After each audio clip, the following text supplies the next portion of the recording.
Awesome. So hello, everyone. Welcome to our roundtable session entitled How Can We Draft and Implement a Student-Supervisor Agreement? My name is Alaa Alsaafin, and I will be the chair for this session, which will start in a moment. And before we get started, I would like to thank the speakers today and you, the audience, for your attendance and participation. This conference could not have been possible without your support. So before I pass the virtual mic to our speakers, I'd like to get some housekeeping items out of the way. Feel free to turn on your video, but please keep your microphone muted while the speakers are presenting.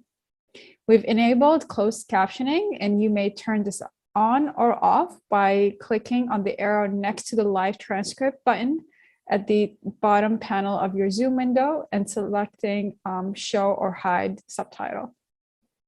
We'll be recording and streaming the session, and we will stop the recording for the last bit, just for any audience member that wants to ask questions without having the recording available. We want to also provide a trigger warning as sensitive topics may be discussed. And if any of the topics are triggering or upsetting to you, we encourage you to step away and come back as needed. And we want you to know that this is a supportive environment. That being said, we are not healthcare professionals and we do not provide counseling or therapy. So you can visit our website at mindsinacademia.com/resources to refer to collected resources. We ask that you remain respectful of others, and inappropriate behavior or comments will not be tolerated, and they may result in your removal from the conference altogether. If you need any help during the session, please contact IT in the Zoom meeting or email us at minds.conference@gmail.com. You may enter your questions in the chat, and I will be happy to read them over to the speakers. And if you want to remain anonymous, feel free to send your questions directly to me via direct message. And with that, I'd like to welcome our speakers today, Sasha and Martino. Sasha is an international PhD student at the University of Toronto in the Pharmacology and Toxicology department. Her research interests include molecular biology of schizophrenia, RNA regulation, and mitochondrial dysfunction. She's the director of mental health and well-being and a former director of philanthropy for the Pharmacology Graduate Students Association in her department. She is one of the co-founders of the Minds Conference 2021, and she strives to build a community of academics to create a collaborative environment. Martino is a PhD student also in the same department, so pharmacology and toxicology at the University of Toronto. And during his studies, he realized that any incoming students are unaware of stressors that could negatively impact them. And PIs are often unequipped to discuss challenges that each student faces. As such, he co-penned a document that focuses on the many aspects of grad school that shape a student's experience. This document empowers students by doubling as an educational tool, and both Sasha and Martino will be talking about it during the session today. And with that, I would like to thank Martino and Sasha for being here, and the virtual stage is now yours. Thank you, Alaa. I'll get my slides up.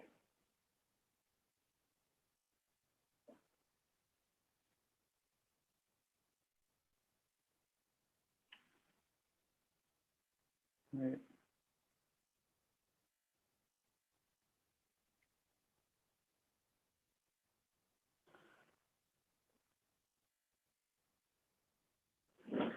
How do I make it go full screen again? Does anybody know? Sorry, I'm very bad at technology.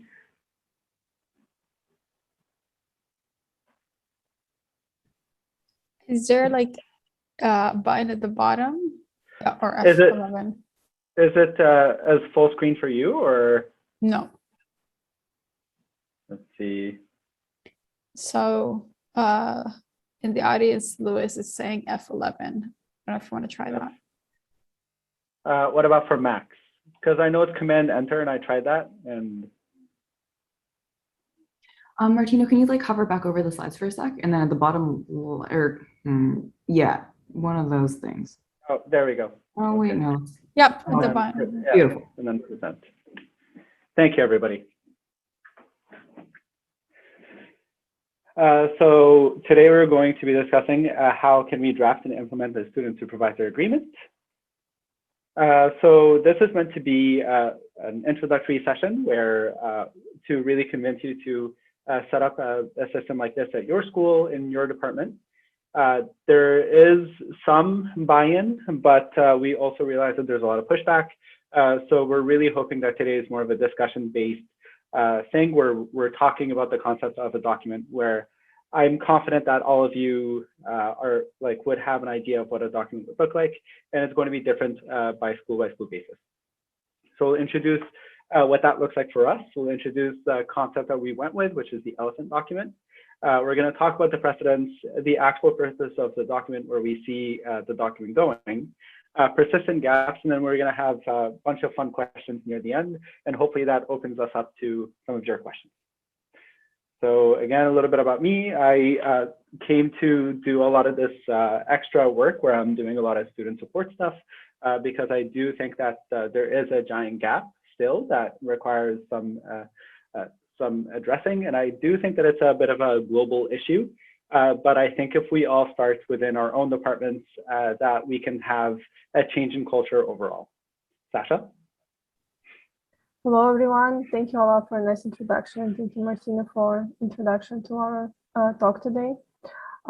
As Alaa mentioned, I'm an international student, and when I came to Canada, I started my PhD at University of Laval, Quebec, and then I was transferred to University of Toronto. So I had to learn a lot of things from scratch by myself because I didn't go through the standard route of being first year, going through orientation, and also having a gap of knowledge as an international student kind of set me to understanding that I just don't know how the system works. And that led me to actually being curious and resourceful to trying to understand what can be done, of what rights I have, and how to address some of the gaps. So this was my journey to start advocating and looking for the tools that could be used during the graduate student experience. So both me and Martino coming from the STEM-based PhD backgrounds, and I don't know if all of you are familiar, but there is this concept of having an elephant in the lab, basically things that are hard to talk about. So there might be some awkwardness and avoidance of difficult topics. You might be reluctant to start talking about them, even though they might be pressing. Some people might be even in denial that the problems or issues are existing. There's a lot of silencing and stigma around things that needs to be discussed, such as interpersonal. Sometimes people are not comfortable in their workspace, or they don't have enough resources that they need, and they don't know how to start that conversation. There might be poor communication, and students or any other researchers can be experiencing difficulties with that. People in the lab, or researchers or other academics, might have been struggling with some personal difficulties, and it's sometimes really difficult to start discussing these problems with your employer or immediate boss, PI, or supervisor. But these conversations are needed for you to progress further. There are also different financial problems or hardships, as well as things that you just don't know about your opportunities. So sometimes it's difficult to discuss finances as well. And as being graduate students, we all know that prospects of academic jobs are very scarce, and a lot of us are not going to end up being full-time academics. And so it's really important to start that conversation early and look for careers that are might be fulfilling for you and not being afraid of that conversation. So as an initiative that came to light during the early months of pandemic, when we were given an opportunity to apply for a grant with any ideas that could improve graduate students' wellness at our Faculty of Medicine, University of Toronto. We came up with few ideas that we put forward, and the one that we kind of really wanted to deliver, and the one that got some sort of support and acceptance, was introducing informal agreement between student and supervisor. And we decided to make the poor ignored elephant that no one wants to talk about into colorful one, and to address one area at a time, starting with environment. So everything related to that, limits. So to recognize that we want to achieve and strive for excellence, but we're all human beings and we have our limitations. Perspective for employment and things that we want to see ourselves in the future, as well as funding as a graduate student, and having any other funding opportunities, teaching opportunities, and so on. Academics, we're still students and we actually still study, and we can get courses and maybe advance our career as academics. Non-academics, so all the areas where you can develop your personality and other skills that are not required for research or any other academic activities, such as networking, peer support, volunteering, and other things that you might be interested in. And the last and the most important one is thesis. So how do you define different milestones, and how to start the conversation with your supervisor, and maybe even to start asking those difficult questions yourself when you are starting such a great and big journey in front of you. So I'm going to pass the mic to Martino to continue.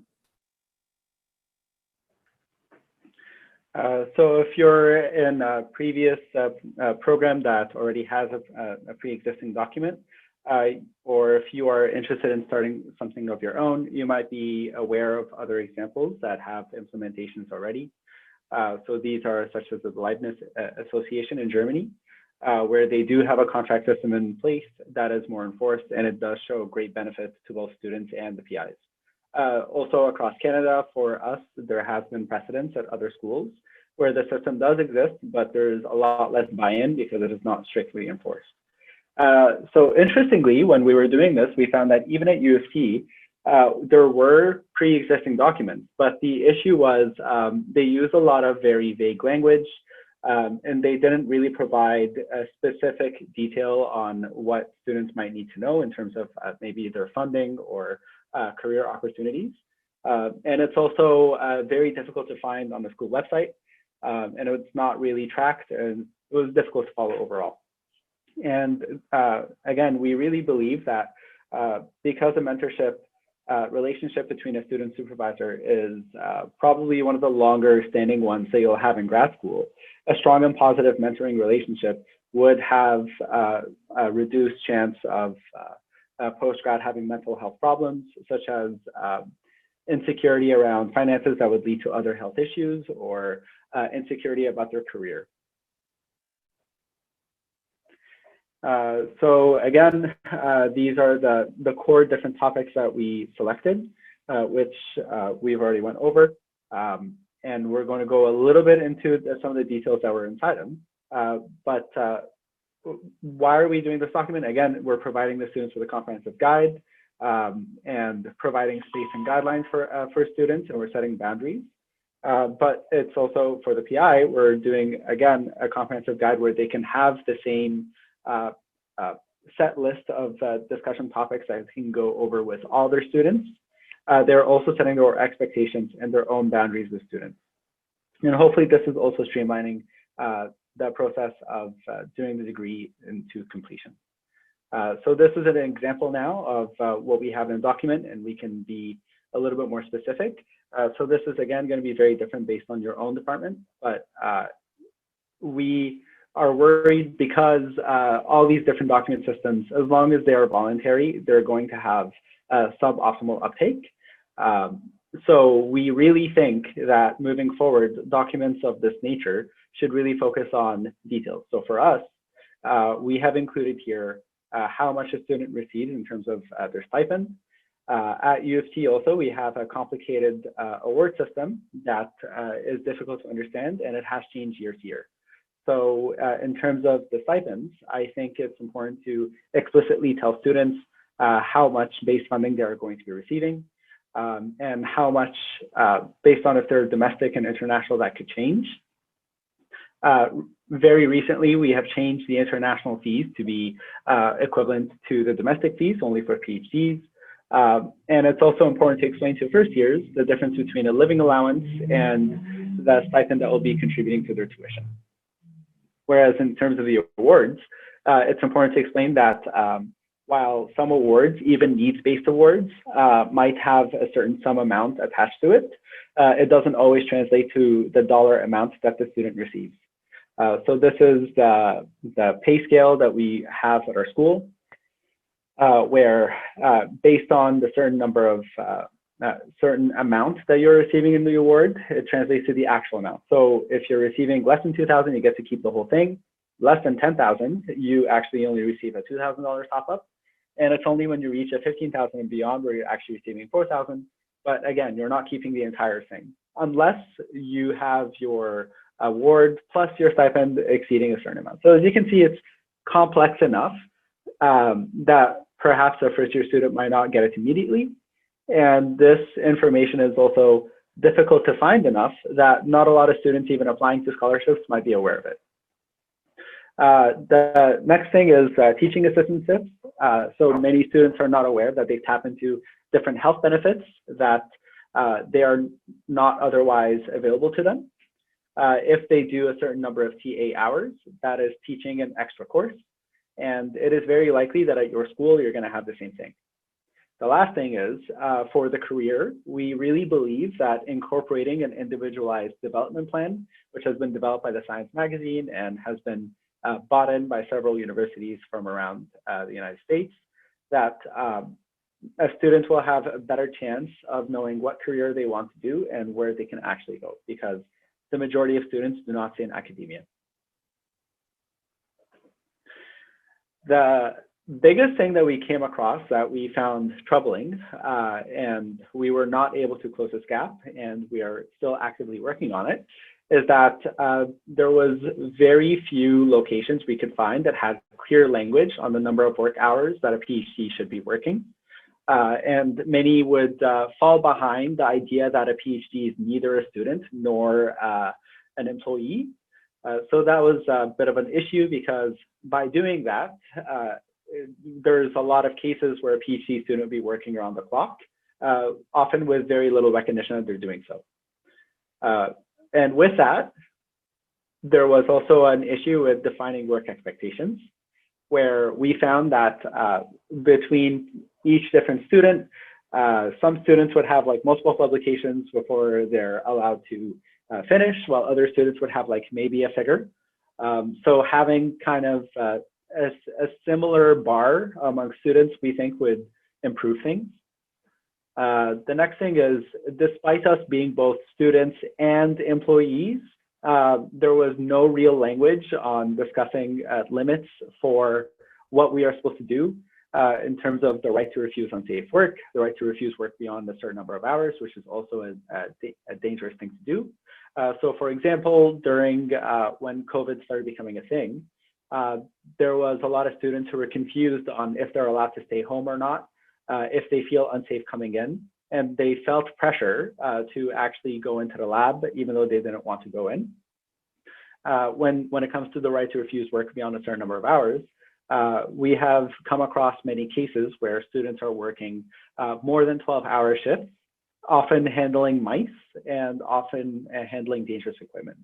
So defining that there should be a set limit to the number of hours worked is, again, important. The last thing is we found that there was a serious lack for non-confrontational principal investigator student conflict.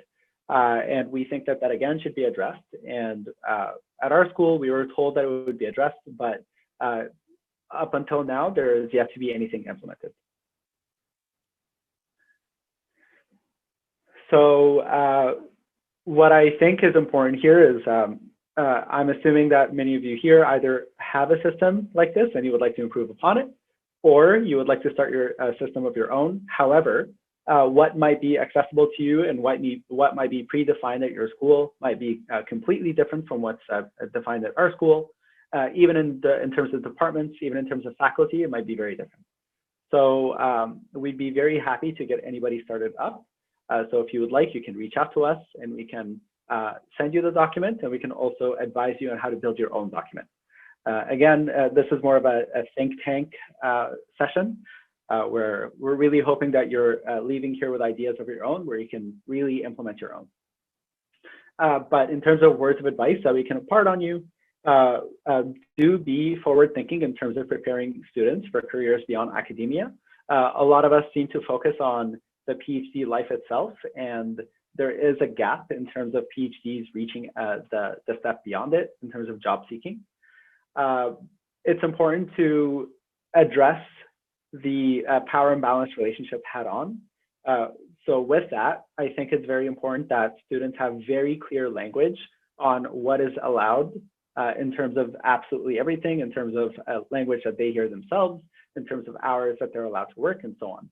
I think because it's a power imbalance relationship, it's never an issue to be too explicit on what's allowed and what's not. And then the final thing is, because this is an extra document that students would be filling out, do anticipate that students might not be filling it out. Rather, use this tool to be an educative tool rather than implementing a contract system, which has its own slew of legal issues. All right, now I'll pass it back to Sasha. Thank you, Martino. If you have any questions, feel free to pop them in the chat. And we just wanted to kind of start a little bit of the interaction with the audience and to understand if you have some knowledge around things that might be important for graduate student experiences as well.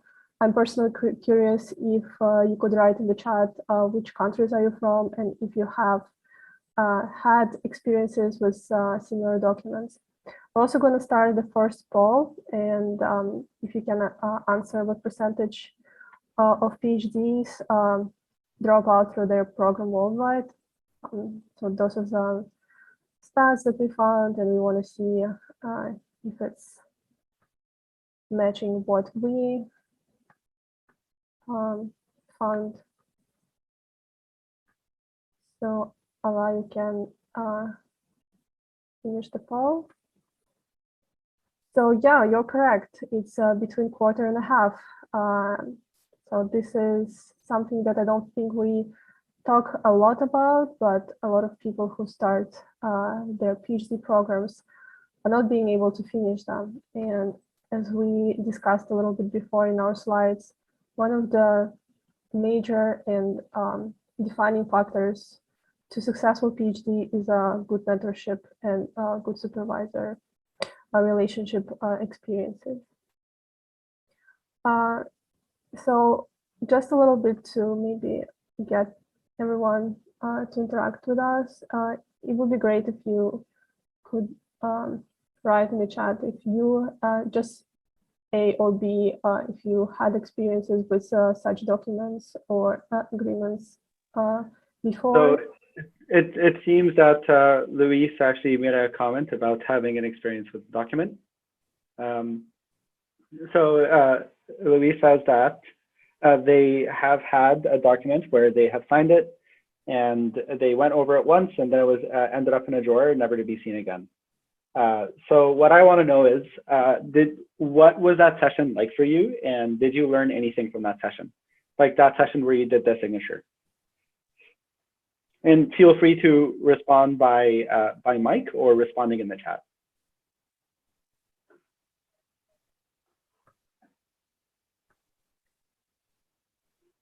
Meanwhile, I'm going to launch the second poll. I guess everyone should be pretty knowledgeable on the rates of depressive and anxiety symptoms.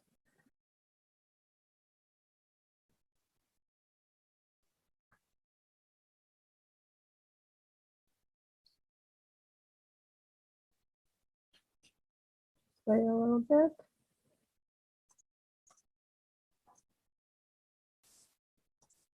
All right, I'm gonna end the poll. And you can see that, yeah, majority answered correctly. It's very wide range of different stats that we know among multiple surveys that were conducted over the last few years, which is sounds pretty scary, but there are ways to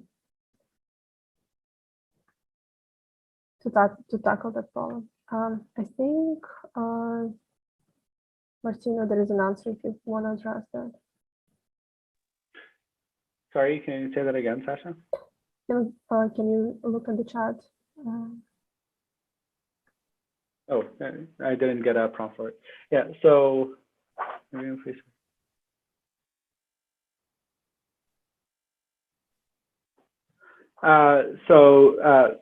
Just to clarify, yeah, so I wanted to know if in that first meeting when you had your first session, if there's anything that was a surprise that you learned, or if it really set a kind of tone for you throughout your PhD. And then I do agree with you. It is important to have regular meetings. We think like maybe even a yearly check-in, no different from a committee meeting where you are just revisiting all these different topics, especially limits, to see if everything is going well. All right, let's do the next poll.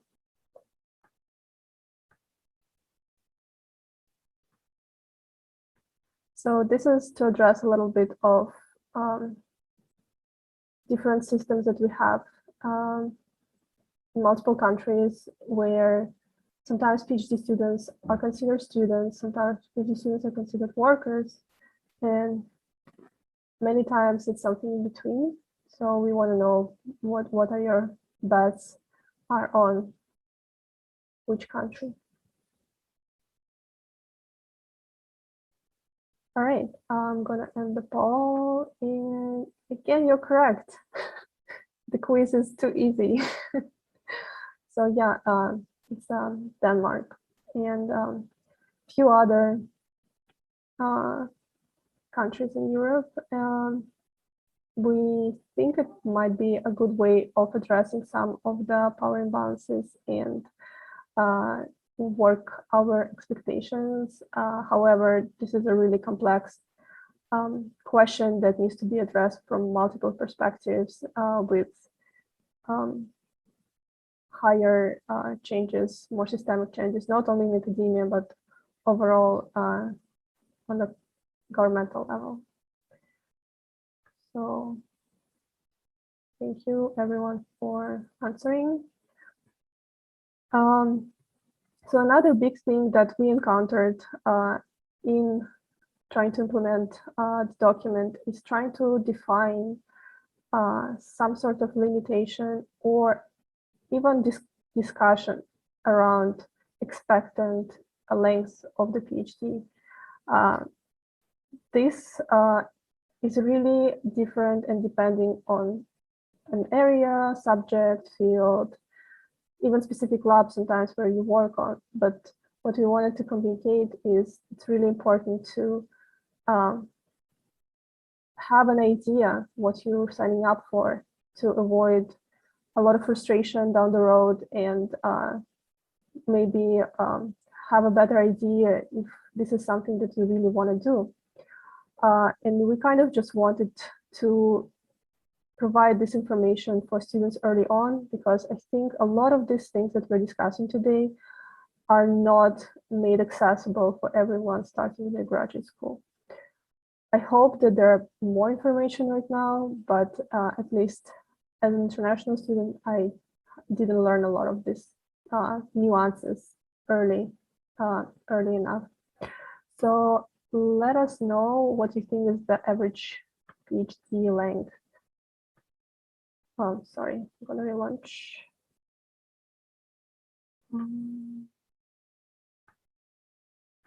Again.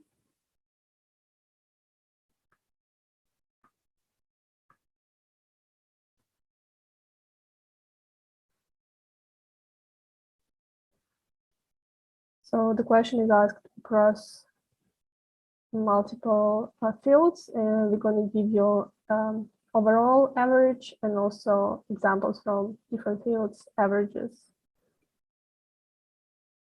Alrighty, so we have our answers. I'm going to show you the results, and the right answer is 8.2 years. And this comes from having a lot of humanities and educational PhDs being really long. 5 years on average for physics degree, something between 6 to 7 years is biology and biomedical fields. But history, education, those fields are pushing towards 8 to 10 year mark. So we're gonna move to the last two questions.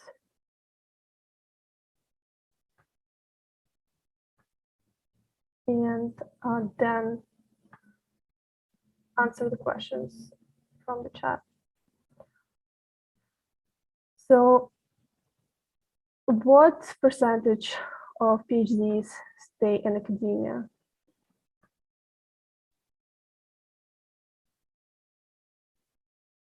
Obviously, again, it will be a range of numbers varying between different fields, countries, and so on.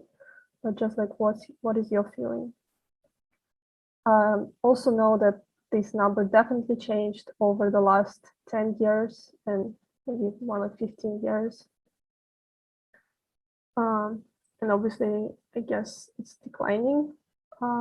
So it's an interesting result we got here. So it's kind of a equal distribution between less than 3, between 3 and 15, and 15 and 25. So yeah, it's it falls in the middle. So it's somewhere between 2, 3 to 15%. So this is the stats that are available that we were able to access.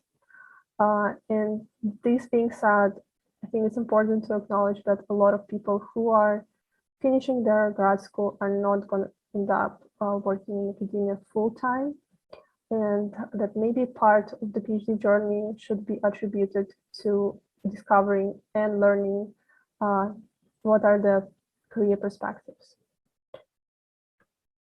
I'm going to launch last poll. So this is something that was asked in one of the Nature PhD student surveys of 2019. If you could start graduate school all over again, what would you change? What percentage of respondents selected my supervisor?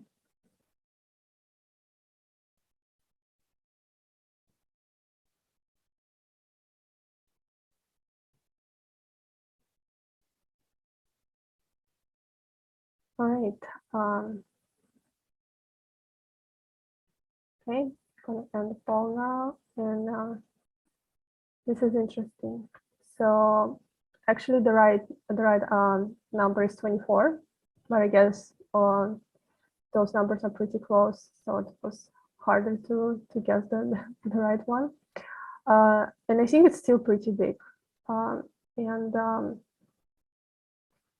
this is another thing that I think might needs to be more in-depth conversations and options and maybe solutions for graduate students when they know that they're not having a great experience, how they could potentially address changing a lab or a specific place where they're working. Unfortunately, I think a lot of us have an idea or some sort of cultural understanding that when you start your PhDs, you really need to finish it. And I think this is something that is culturally encouraged a lot. So I think it would be really beneficial for us to have an idea how this could be improved. I know that in different institutions, there are different systems in place, such as the rotations of the first year programs. However, I don't think it's very universal. So I guess we're ready to meet. I know that there is some discussion happening in the chat that I wasn't following, but I guess, Martino, if you want to address some of the questions or maybe things. Yeah, so one of the comments was one of the issues you usually hear about is the inability to start writing or finish up because you have to publish. Of course, that does depend from uni to uni and from department to department. However, the students should also be questionable what they want to do after their PhD. Yes, I completely agree. I think there's some old school thinking of you have to publish to graduate or you have to publish to have a career in academia, which is only true for academia, which, as we demonstrated here, the majority of people don't stay in academia. So it's a broken system, and that does need to change. Interestingly, School of Graduate Studies formally does not require you to publish to get your PhD. Yeah, So, it's University of Toronto. I know that this is not the case for many other places where you require to publish to graduate. So I guess these kind of merits are different from places to places, and it's important to learn from the beginning.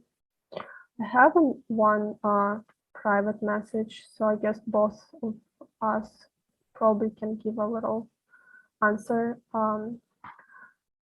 How comfortable was it for you to create this document? Did you find it awkward or uneasy to do it, especially with your supervisors being aware? Do you want to start, Martino? sorry, can you just ask that again? How comfortable was it for you to create this document? And did you find it awkward or uneasy to do it, especially with your PI knowing about it? Okay, so there was pushback. I think it's I think there is the feeling of like, do we really need this? I didn't know that things were wrong. Like a lot of feeling worried that I've been harboring some secret feelings of serious animosity and all that. But I have a track record of doing stuff like this where I really like to advocate for students, or just I like advocacy in general. So for me, it wasn't much of a worry. But what was also good was that there was other faculty within our department that really liked this idea and really pushed it forward. So I had more than enough substantial support. Interestingly, my PI has personally been the one to push the document actually, and he has implemented it with incoming students. And I think that's because if you go through the document, it really is almost like a short list of things that you really need to address. So I think when like there is a lot of worry about, you know, the legality of things and all that, but if you really just look at it as an information piece and a checklist, I think that's when you get buy-in. But I think there's also something to be said about like I do worry, like a lot of professors and even students, like I think we can like talk the talk, but not a lot of people walk the walk, where like you know, it's all nice and good to say that we support people who have mental health problems or who need to like get another job or who need to do like a short internship somewhere else. But when it comes down to it, the case-by-case nature of it has time and time again showed that it ends in really terrible ways. And I think that there needs to be some oversight also on top of that. So I think, again, the document is a step in the right direction, but it's not going to magically cure and solve everything. Sasha? Definitely. I think it's a really great question. And as Martino already mentioned, we got a lot of support from our own department. And even though we had some difficult conversations over things when we were trying to implement the document in general, we had support. So we knew that there's something that is being like that there are faculty that being interested in this coming together, and this really helped. And I guess that's one of the aspects of having supportive relationships, even if it's not your in any kind of activities or work that you're doing. So if you're doing some volunteer work and you have support, that's also very important for it to go forward. Great. I have another question from the audience. What were some of the most challenging steps in terms of drafting the student supervisor agreement? Sasha, do you want to go first this time? So the thing is that the drafting of the document itself didn't really take that long for us, because by the time we started doing it, we've done already a lot of research on our university systems or what's been done. I think probably challenging part was actually gathering all the information, because University of Toronto is huge.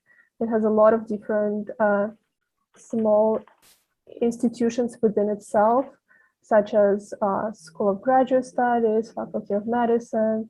They don't overlap. They have some areas that they oversee.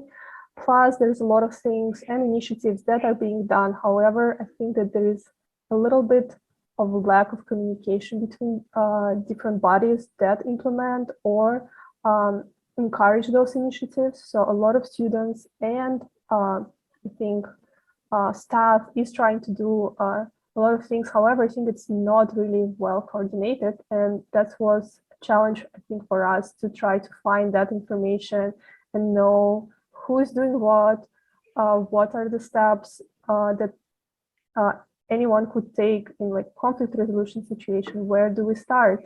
What is this like different stages, and like what is the power ladder, like you as a student versus your department versus faculty versus the whole University of Toronto, like how do you coordinate in this system? So Sasha talked a lot about coordination. I think for me, the problem was ground rules. So one of the biggest things that I had a very serious issue with was that it was almost impossible to define for PhDs the number of hours that you work, vacation hours, like time off, like all of the absolute basics that you actually expect in any other kind of job. So I was extremely disappointed to see any of that. I also directly asked administration. So I've asked the School of Graduate Studies, and honestly, if anybody hears this, it's fine. So I asked directly School of Graduate Studies, like, how many hours are you allowed to work? And like, what is the length of a PhD? Like, you know, incredibly basic things. And I was given the runaround politician answer, and I was not a fan of that. I think the reality is a PhD, first and foremost, is cheap labor. And to think of it as anything else is you're just lying to yourself. You're just flat out lying to yourself. I also think that with the advent of the internet, there has been an increased push for any type of intellectual job. And you can see this happening with every other kind of intellectual job, like, you know, lawyers, consultants, and so on, where you're expected to be constantly working around the clock. A major difference, though, is that in other jobs, you're compensated quite well, whereas in a PhD, you're typically hovering around the poverty line, right? And I do find it interesting that as the years go by, it's almost like the length of a PhD goes longer and longer, and you're expected to work harder and harder, right? And it's not sustainable for anybody, as evidenced by the rate of depression, the fact that we're doing a Minds conference, the fact that we're entering and there's no data on careers after PhDs graduate. There's no document already implemented. You don't really sign anything substantial when you sign up. And even the money that you do receive, it's controlled mostly by the whim of the faculty and not necessarily reflective of the job market and not really tied to any type of inflation or anything like that. It is such a dumpster fire. And I think that the fact that PhDs are cycled through every 5 years just further reinforces the fact that there's never a cohesive movement to actually make things better. Yeah. Oh, thank you, Martino and Sasha. I have another question that came through the private chat. Is it at all common in universities to have a person or HR type of group to advocate for students? Does that exist anywhere? Because we seem to have been left to advocate for ourselves. This is a great question, and I'm sure Martino will have something to add to what I have to say. But to be honest, our idea was that we need to create some sort of role of a mediator, someone that would be able to advocate on behalf of students. However, there is obviously a conflict of interest if this person would be employed by the same institution that is already having all these rules and absence of rules sometimes in place. So we encountered a lot of pushback on trying to implement that, and we were trying to advocate. Obviously, maybe we were not the right people to do that because we were just grad students applying for a wellness grant, and we kind of came with a very ambitious idea, like, hey, why don't we create a new role in place that would oversee conflict resolutions, or even just like starting relationships between students and supervisors. Like, why? So that's, I guess we were like naive, or we thought we were naive, I don't know. But the idea that I think there is some elements of that idea is in place, but I think it's really scattered around different institutions, as I said. So technically, you can go and talk to people at the graduate studies, SGS, or you can also talk within your department if you need to address some of the things that of your work or employment. However, a lot of these systems are not cohesive, and it's sometimes really hard to navigate for someone that is already might be struggling. So I know that it's different between different places, but I think most places lacking very clear systems. So I'm going to reply to a question I saw in the chat about vacation time. The question is, did you build vacation time into the contract? And it's usually that grad students just ask for approval and then they get a thumbs up. But otherwise, you're wondering if it helps to build it into the contract. So the reality is there is no real definition for vacation time for PhDs. We think it's important to maybe fall back on the employee rights for whatever city, country you live in. We think it is helpful to just remind people that if you are doing work like anyone else, that you're entitled to some vacation time. Yeah, so there is guidelines on that, but there is no strict rules. So we are citing those guidelines, and in our case, it's I hope I remember it correctly. It's either 2 or 3 weeks of vacation times, I think 3 weeks apart from statutory holidays. So that's something also I think important to know these guidelines, because sometimes if you are not aware, different groups or supervisors might tweak this information to say, oh, if you're taking time off during Christmas break, then you're not allowed to have your vacation time. But this is not true. And if you know this from the beginning, you can actually say, no, I know that I have the right to have both my break and my holiday. Thank you, Sasha and Martino. So for now, given that we have about 9 minutes left for the session, we're going to stop recording and live streaming. Well, thank you so much for Martino and Sasha for our great discussion. And we hope that this kind of gets a ball rolling in other departments and institutes to implement some kind of similar initiative. Thank you for your time, and thank you for our attendees for a really rich discussion. And we look forward to seeing you all in the next session, which will start in about 10 minutes. Have a good one. Thank you. Bye.